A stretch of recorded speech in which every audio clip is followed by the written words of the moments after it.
Flight CTO on the flight loop. Flight Econ for cooling status.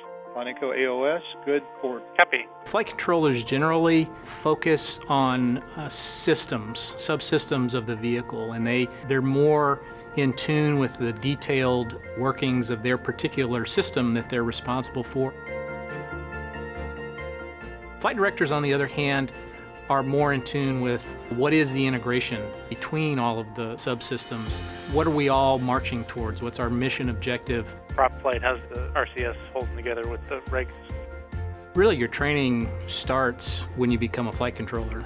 You know, you learn a lot by osmosis, and you kind of get a sense of a little bit of the job, but once you become a flight director, the amount of learning you do is exponential. You don't become an expert, but you have to understand them at a depth where you could have the good conversation, ask the right questions to the experts who are the flight controllers. You spend a lot of time studying and then training, getting in simulations and running through all the motions and practicing the real-time situation scenarios in the training environment.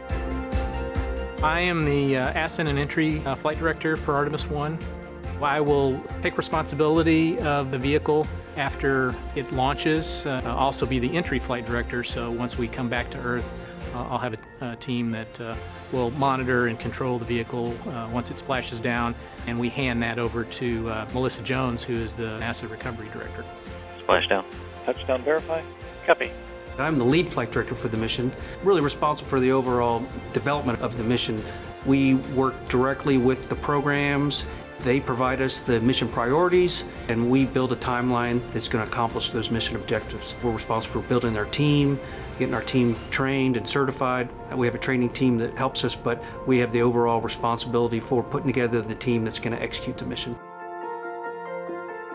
Confirmation of translunar injection burn cutoff. When you go to a place like the Moon or Mars, you really have to be explorers. It pushes the boundaries of civilization. We are having to develop new technology that's going to have to sustain the astronauts for these very, very long trips. And it just makes sense to test that and going to the Moon, where you're in a similar environment, but you're much closer. And in the event of an emergency type scenario, we can bring them safely back home. Station, this is Houston.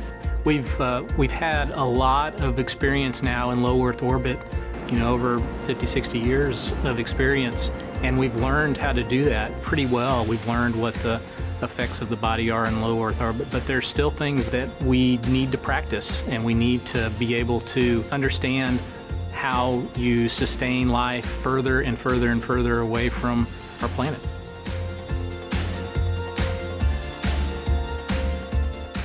It's just so different from everything you learn when you do low Earth orbit.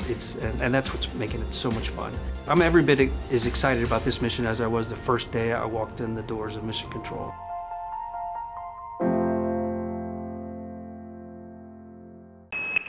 Subscribe for more space.